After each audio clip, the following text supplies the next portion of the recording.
Hello, and welcome to my channel. On today's journey, we're pulling back the curtain on one of the most exclusive and secretive industries in the world.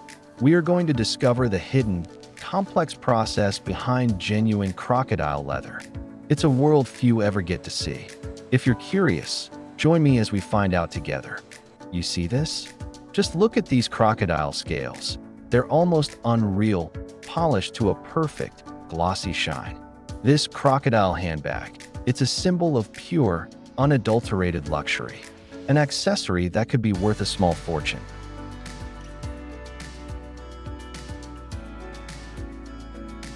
Everything about it is uniform, flawless, down to the last detail.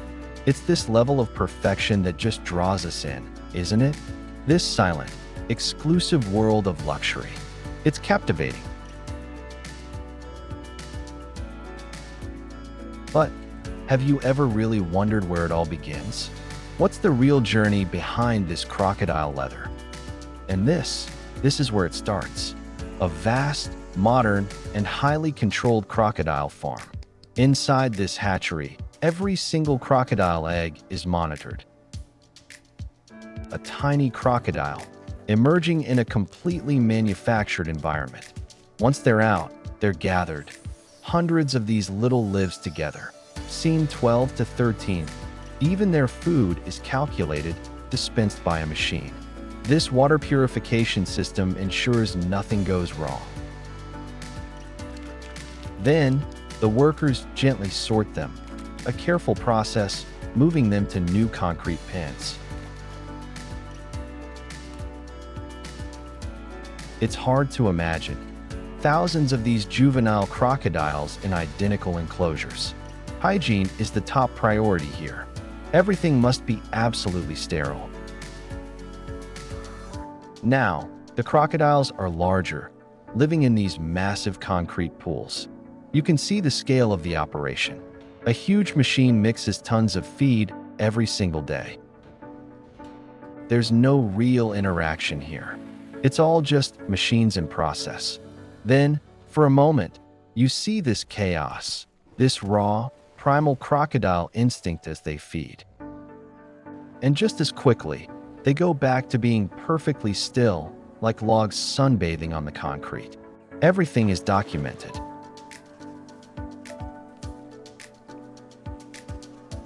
Their health is part of the quality control. Look at that, the unblemished crocodile belly scales. That's the real gold. And the humans, they manage them with these long, specialized poles. These industrial pumps maintain the balance of the whole system. It's only when you see it from above that you grasp how enormous this crocodile farm truly is. The next phase, it happens in a place that's completely sterile. You see the workers preparing, getting their specialized equipment ready. A harvested crocodile, already deceased, is brought to the line on an overhead rail system. The fully removed raw crocodile hide is dropped onto a stainless steel table and immediately fed onto a conveyor. High-pressure water jets blast the surface, washing it clean. The crocodile hide is fed into a fleshing machine, a mechanical process of rollers and water, removing the excess tissue. Every single crocodile hide is then inspected. Light shines through it, searching for any flaws. Then, the wet crocodile hides are hung on these large metal racks. An automated crane lowers the entire rack of crocodile hides into a large vat. A chemical process begins, silently, just small bubbles rising. The crane moves them again to another vat. Now, we're in the tannery, surrounded by these giant, gleaming stainless steel drums. You see the workers loading the wet blue crocodile hides inside. The drum turns, slowly, tumbling the hides in water and chemicals. A technician checks the pH. Everything has to be perfect. And then, the wet blue crocodile hides are pulled out, soaking wet. They're fed through a heavy press, a simming machine. Just look, all that water being forcefully squeezed from the crocodile leather. And here's the result. The crocodile hide is stretched perfectly flat on a frame.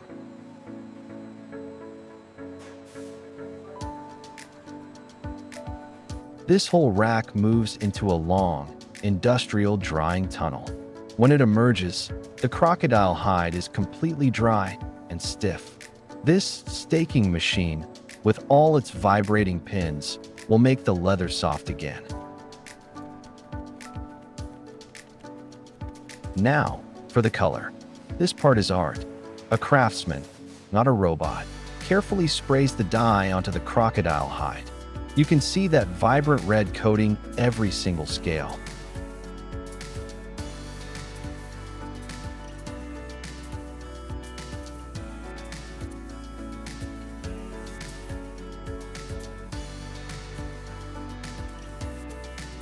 It's then heat pressed to finish. And this machine is the magic. That's a mechanical arm with an agate stone, moving at high speed, polishing the crocodile hide. And just like that, it transforms from matte to high gloss. It's mesmerizing. Of course, a final check. No flaw is allowed on this precious leather. And finally, each crocodile hide gets a CITES tag, proving its legal origin. The journey of the raw material is complete. Scenes 61 to 63, the finished roll of crocodile leather is unfurled, ready for a new shape. A CNC laser cutting the patterns with absolute precision. Look at that. The beam is so clean, not a single spark as it cuts the crocodile hide. It's incredible. Each small crocodile leather piece is then sorted by hand. These will become a wallet. This skiving machine thins the edges, preparing them to be sewn. A heavy-duty sewing machine now begins its work. And this is the moment. In extreme slow motion, you can see the needle has to force its way, dimpling the tough crocodile scale before it punches through. A heat press applies the inner lining. But this is pure craft. An artisan meticulously painting the edges of a crocodile wallet, then buffing them until they're perfectly smooth.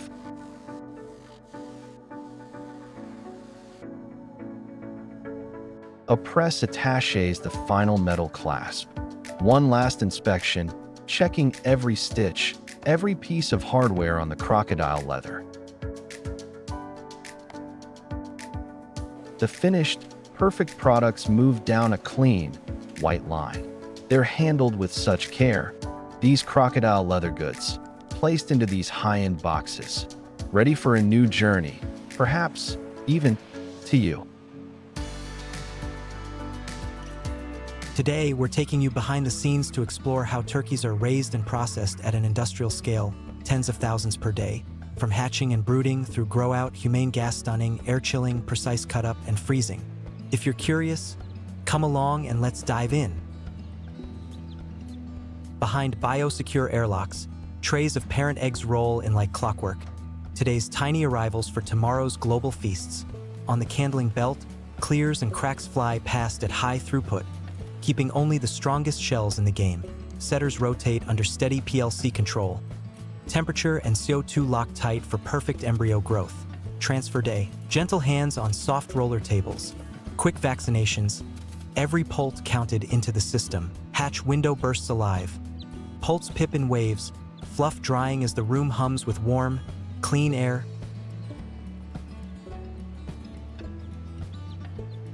At grading tables, teams route weak poults to care pens so the whole flock starts strong.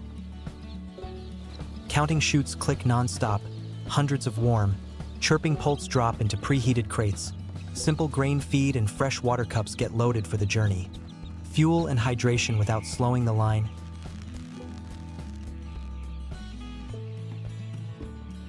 Brooder barns stand ready. Rings set, heat lamps glowing, fresh. Shavings raked smooth and inviting. Arrival. Handlers teach poults to peck and drink. The first lesson in a life engineered for calm. Step-down lighting sets the mood. Photo period tuned to keep the flock settled and steady. Feeders and drinkers rise with the birds, guaranteeing uniform access from wall to wall. Tunnel fans tune the air, heat and humidity balance so feathers dry fast and stress stays low. Health walk time. Gait, feathering, and uniformity checked in minutes across thousands. Mid-grow expansion. Rings off. The flock spreads across the house like a single living wave. Tray scales pull samples. Bodyweight curves map so feed and time hit the sweet spot. Litter windrows breathe again. Machines aerate the bedding to cut moisture and keep pads clean. The ration switches up. High-energy feed powers the final push to target weight. Loadout prep is smooth, ramp set, soft panels staged, crews briefed for low-stress moves. Calm catching in action. Birds walk themselves into ventilated modules, upright and a live haul convoy queues at the welfare checkpoint. Timed entries keep every bay moving. The corridor dims down. Stress drifts away before a single hand is laid. Two-person teams guide modules onto conveyors. Birds upright, cadence steady. In the buffer bay, a measured feed keeps the whole line continuous. No rush, no gaps. At the CAS panel, operators verify the CO2/air mix. Humane stunning is a controlled science, controlled atmosphere. Stunning engages, conveyors advance smoothly into calm. Hand shackling with ergonomic jigs spans multiple bays. Enclosed cut begins, initial bleed behind shields for a clean, hygienic lane. The drip tunnel sets dwell time, consistent bleed out, consistent results. A counterflow scald tank locks temperature for high volume, softening feathers at industrial speed. Operators skim the foam, make up water joins on cue to keep clarity and heat on target. Water curtains slice carryover. Each stage stays sharp and efficient.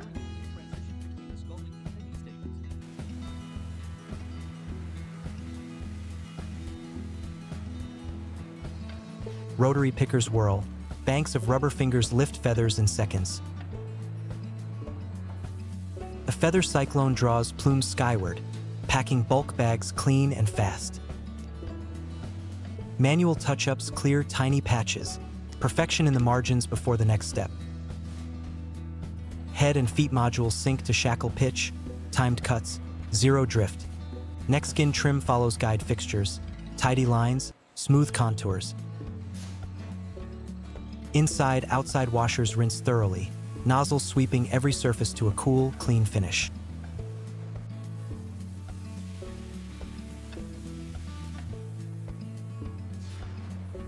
Post opener, belly up carcasses stream on stainless belts, neat cavities facing up for industrial flow. Viscera trays ride the conveyor. Teams separate tracks cleanly onto iconed stainless pans. Crop and windpipe come out at hand stations, placed on trays, not left inside. Gizzards feed guarded splitters. Peelers finish the clean, uniform peel. Liver and heart get trimmed to spec. Clean edges, no bile, quality preserved, flashlights sweep. The cavity, any debris gone, interiors pale, clean, and moist. Pre-chill rinse mists the line, cool spray across rows of hanging birds. Spin chillers turn with counter-rotating paddles. Clear water, gentle motion, rapid pull-down. Hook transfer shows carcasses clearly as they move into long air-chill lanes. At the lane change, a sanitized probe logs core. Temperature right on the hanging carcass. Vision grading reads weight classes. Icons confirm specs while staff oversee the pass. Carcasses drop to cut-up tables. Operators follow cut maps and fixtures to start primary splits. Check the diagram. Section C, moving to tray 2. Guided knives free the keel cleanly. Breasts lift off in smooth, repeatable motions. Shoulder cuts expose wing joints. Wings separate clean, drumette from wingette. Thigh/leg modules pop joints fast with minimal bone chip. Parts route to dedicated lanes. Breast fillets trim to width and length. Spec windows keep every piece on target. Tenderloins pull along natural seams, collected neat in blue totes for premium runs. Thigh dib 1 traces the femur with shallow strokes. Clean bone, tidy edges. Drum deb 1 uses stop cuts to guard cartilage. Boneless meat on one belt, clean bones on another. Lean trim. Gets recovered for later MDM. Nothing wasted, everything accounted.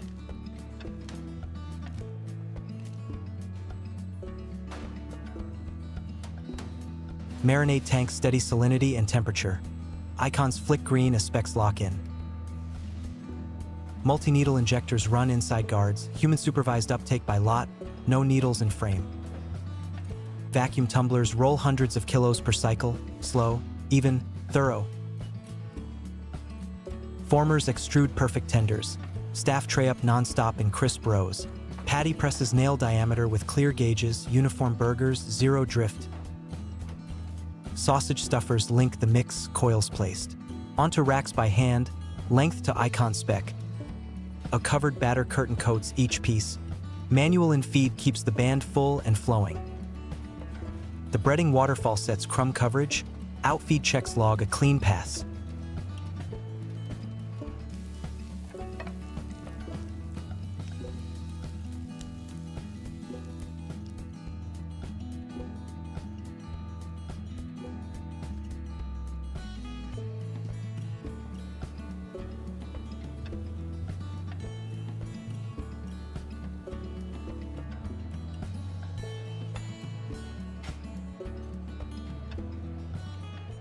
Can you feel Christmas in the air already?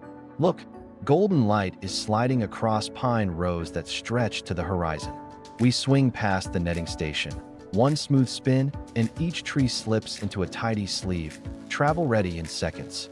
At the retail yard, families give the trunks a gentle turn, checking for that perfect cone shape and straight top.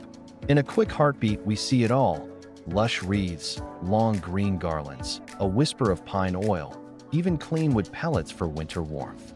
The cycle keeps turning: plant, thin, harvest, replant. And then the forest softly dissolves into a warm living room, where a real Christmas tree glows to life.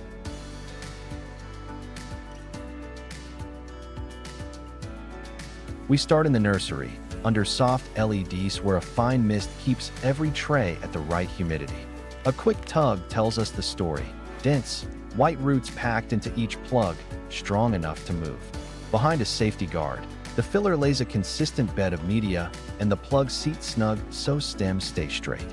An electric cart hums the seedlings to the shade house to harden off before field life. Out on the block, a GPS string snaps the rows into perfect lines. The auger opens clean holes, and the crew firms soil around each seedling to push out air pockets.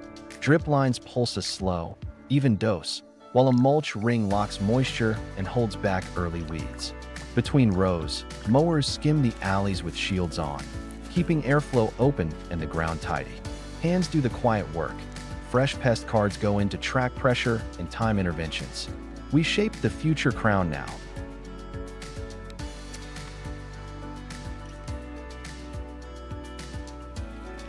Pinching the soft tip to keep one straight leader and spacing side branches so the tree fills into a balanced cone.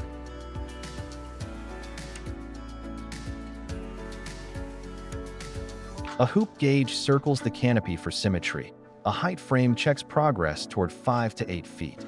Colored rings mark grades at a glance. And a loop tool measures crown density, full enough for decor, open enough for light. Overhead, a drone maps vigor so weak spots get attention first. Not every sapling fits the Christmas spec, so off-grade trees flow to timber or biomass where they still add value. By day's end, the crew gathers to review the harvest plan, just calm check marks and a clear path into the season. The shift begins face-to-face. The foreman reviews safety, checks PP, and a marker walks stem to stem, painting clean dots for selective felling. The feller eases each trunk down on a smooth hinge, exactly toward the landing the crew planned. A shielded head strips branches clean, while a spotter keeps the work zone clear. The bucker calls the cuts and confirms each log length with calipers, on spec, every time. The forwarder loads bunks with calm precision as a ground hand lays matting to protect the skid trail's soil.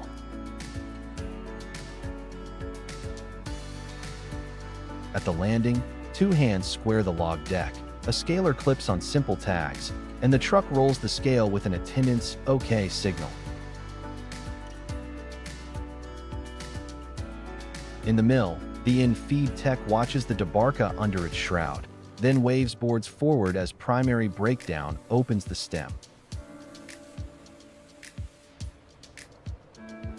Kiln operators load stacks and watch gauges. Sensors hum off-screen while moisture drops to target. At the planer, the operator tunes the pass. Boards come off satin smooth with true edges. Graders work by eye and touch, chalking quick marks that set the class. A pellet line tech compacts clean sawdust into tight fuel while the boiler attendant keeps the biomass burner running clear to heat the plant. Crews reach up with pole tools to pick only mature, firm cones, taking what's ready and leaving the tree to set next year's crop. A canopy net spreads underneath, so cones drop softly into the mesh instead of bruising on the ground. At the crate, a quick moisture spot check tells us how gentle the drying cycle needs to be. Low-temperature dryers warm the cones just enough for the scales to open without scorching the shells. A mechanical shaker releases winged seeds from the open cones in a fast, controlled burst.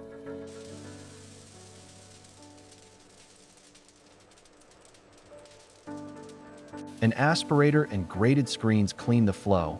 Light chaff lifts away, sound seed runs through.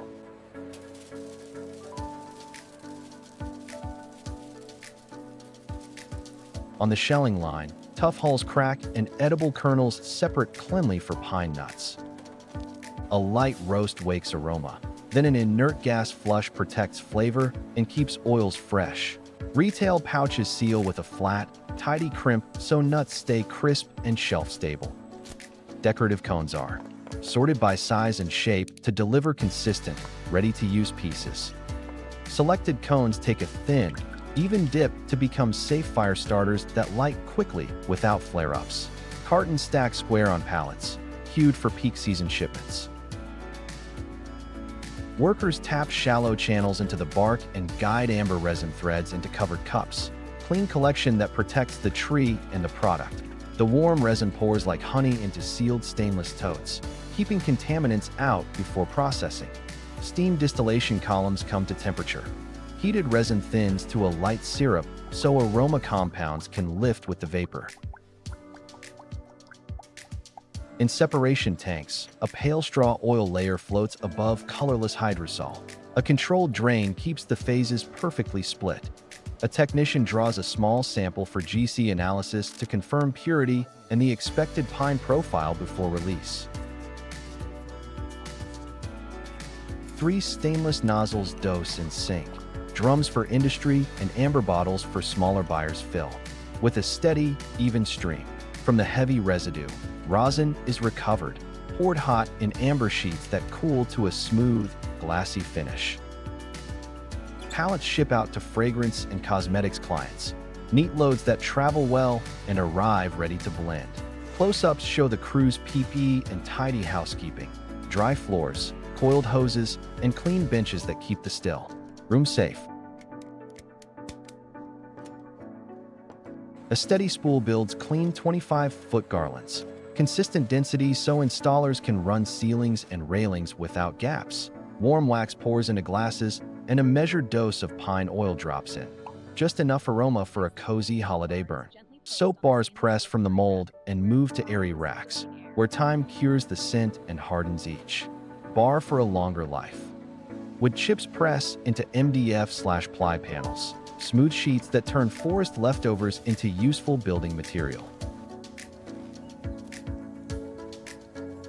Today's journey, we're going to explore something truly amazing. Have you ever really wondered how the octopus, one of the ocean's most intelligent and mysterious creatures, can go from the deep seabed through a massive industrial process to end up as a meal on our table? The journey is so much bigger and more surprising than you might think. If you're curious, let's find out together. Are you seeing what I'm seeing? Confiding whisper, just look closely at this. The eye of an octopus. It almost feels like it's watching us, doesn't it? And then, did you see that? The octopus just vanished, right before our eyes. A true master of disguise. How do they even do that? It's incredible. An octopus has no bones. Look at this. It's squeezing itself through a gap that seems impossible. Okay, wow. And this is a whole different world. This is how we find octopus on an industrial scale. It's not just one boat, is it? It's like a floating city out here at dawn, all searching, using radar, sonar, mapping the darkness below. And that net, I mean, just look at the size of it. It's hard to even imagine. And so, after all that searching, we wait. The sun comes up, the crew just waits, monitoring. Slight pause, and then everything roars to life. You can just feel the power, right? Look at that hydraulic gauge shake. These winches are massive, pulling all that wet cable up. You can see the water just boiling on the side of the ship. Whatever's down there, it is heavy. Here it comes.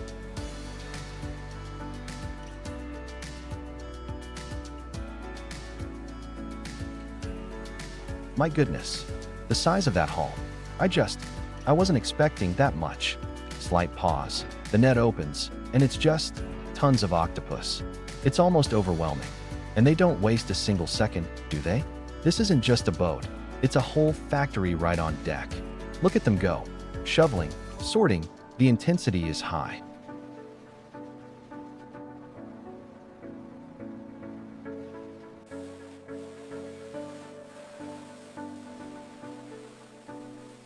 They wash all the octopus with high-pressure hoses, and then, look, straight onto the ice. Mountains of it.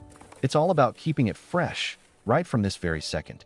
Slight pause, and then it all goes down here. Wow, look at that cold mist roll out.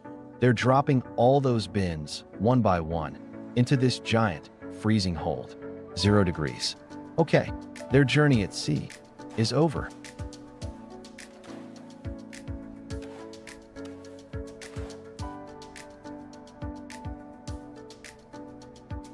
And this is the next stop, the port. Everything is ready and waiting for them. Do you see that crane? It's just huge. It reaches right out, lowers the hook down into the hold. And then, wow, look at that. That's tons of octopus being lifted high into the air all at once. What a sight.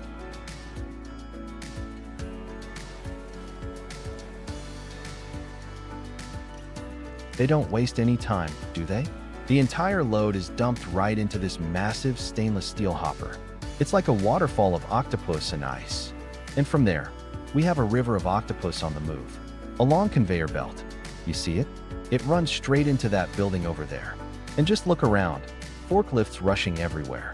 It's such a bustling pace.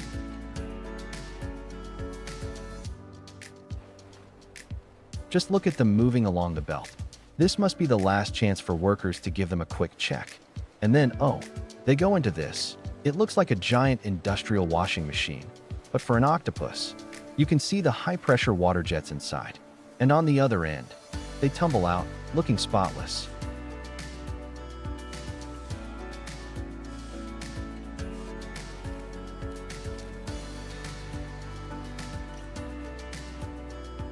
All clean.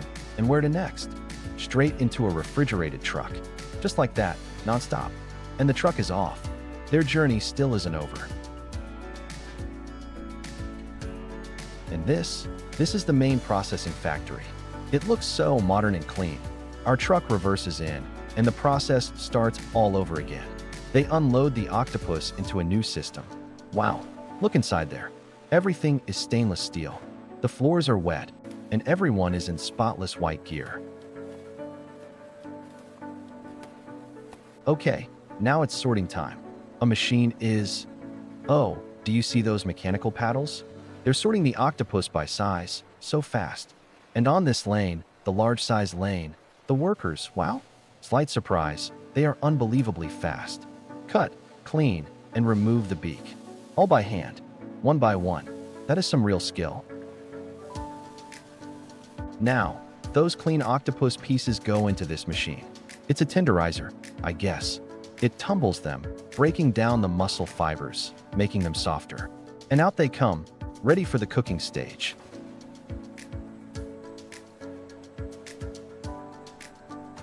They put all the octopus into these giant metal mesh baskets. A hoist lifts them up and dips them right into an industrial steam boiler. The steam is just billowing. And when it's lifted out, look at that.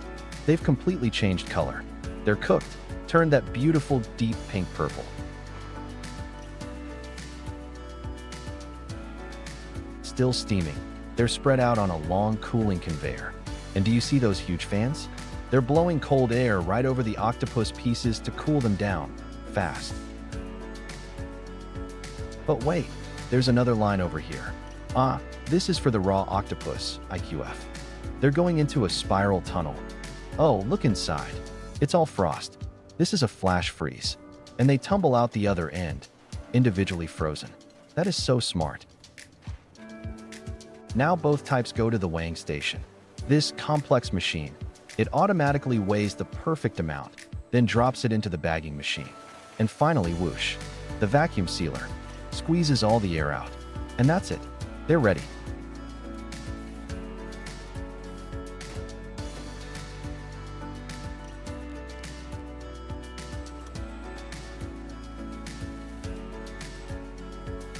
And this is the factory finish line. The vacuum-sealed bags roll down the line. Workers pack them, so neatly, into boxes. Then the automatic taper, ZZD, and the inkjet printer, zip, stamps them with the date code. Finally, they're stacked perfectly onto a pallet.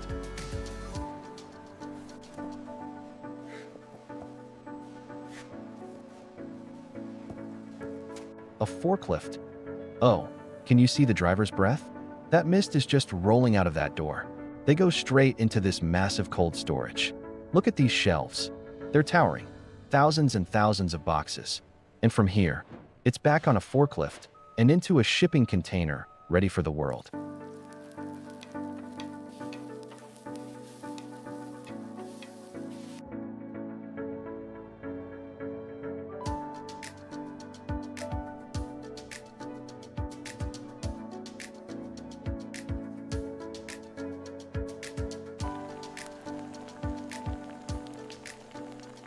On our journey today, you and I are going to discover how a simple dragon fruit can become an entire, massive industry that reaches all around the globe. If you're as curious as I am, let's find out together. Hey there, let's explore this together. Wow, just look at that. It's unbelievable. It just stretches on, forever. And when night falls, oh, look at this. It's like a city of lights. Are you curious to see it up close? Here, do you see that? It's a dragon fruit. Just one post, and it's already covered in fruit. But the thing that really gets me is the scale of it. Thousands upon thousands of posts, all perfectly straight. And of course, it's all automated. Look at that irrigation system. From above, it looks like a painting. A green carpet, dotted with millions and millions of pink dragon fruits. It's overwhelming. See, we look so small down here. Oh, Zone 1. It says Zone 1. Does that mean there's a Zone 2, Zone 3? It feels like we're in a giant dragon fruit maze. And all of this greatness leads right here, right next to the farm. A factory, a massive processing machine. And then sunrise. It truly begins. Do you see that? Hundreds of people, all at once. And do you hear that sound? Oh, look at their hands. Unbelievably fast. Just constant work. And look over here. Thousands of crates, just waiting. And then boom. In no time at all, they're completely full. And right away, the convoy. You see it? Just one after another. From above, we see them. It looks like a giant snake, winding its way through the farm. What a sight.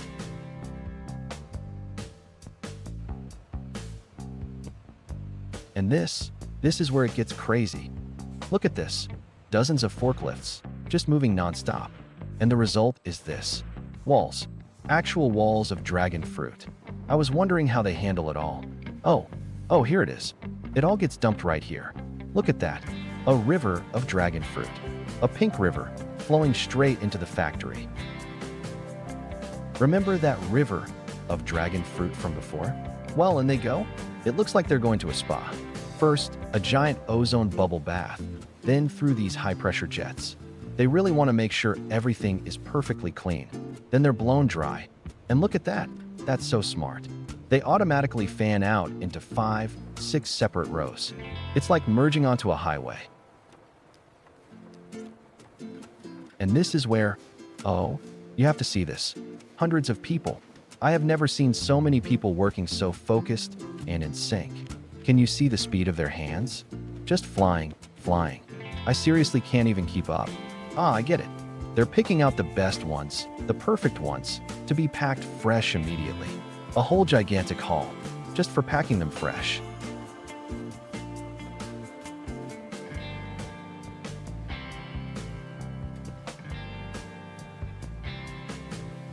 So, the question is, what about the ones that aren't perfect? Where do they go? Ah, they go on a different journey. This is where the machines separate the pulp. See that? So clear. The skins go one way, and the pulp, the valuable part, goes another. A very clean split. One part of the pulp gets sliced. Look at that. It's like a rain of dragon fruit. Delighted, slice after slice falling down. And the workers?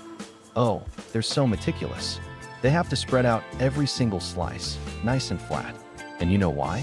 To get them ready for this massive machine. A drying oven. Look at it, it's unbelievably long. We're talking tens of meters long.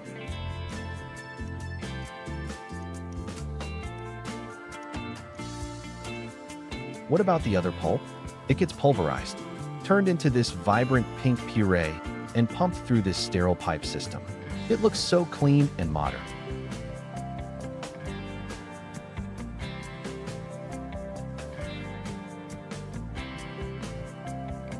And look at those storage tanks. They're as tall as a 2- or 3-story building. That's unbelievable. But this is the part I'm most curious about. Freeze drying. Sounds so high-tech, right? First, they have to flash freeze it. Look, cold air everywhere. Then it goes into an entire room full of these huge, shiny machines.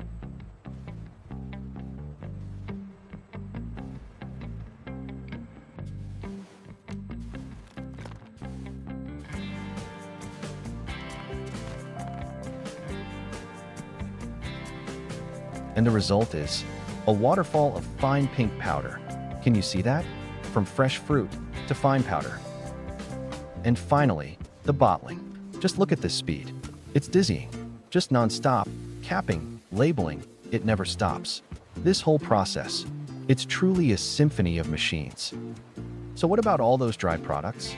Curious, how do they get packaged? Oh, look at this machine. It's like a high-tech octopus. It's weighing, oh, precisely to the gram. And here's the result, another river. This time, a river of finished pouches. And of course, the powder too. Look at that auger filler, so precise. That's the dried goods. But what about those fresh fruit cartons we saw earlier? Look at this. It's like a highway system, just for boxes. They seem to know exactly where they're supposed to go. Another one slaps on a label, S58, and oh, what is that? It's stacking them on the pallet itself. So perfectly, like a robot playing Tetris. And finally, a tight plastic wrap. Everything is ready for its journey. And where do they go? S60, a cold storage warehouse. They said it's the size of a stadium. Look inside, it's endless. Shelves stacked right to the ceiling. Thousands and thousands of pallets. And this is the loading bay. Not one, but dozens of docks. Dozens of forklifts. They're loading 10, 15 containers, all at the same time. The scale of this, it's just unimaginable. But do you remember the skins? The part that got left behind at the factory? Here they are, whole mountains of them, but they don't waste them. See, they're turning it all into compost. And then, that compost goes right back into the earth to plant thousands of new cuttings. A complete circle. Nothing is wasted. This might be my favorite part. And look, do you see this? This is the next part of the journey. After leaving the factory, these containers, oh, they are truly going all over the world. It's amazing to think that all that hard work is now crossing the ocean. And here they are, being unloaded at a port somewhere, maybe even close to where we live.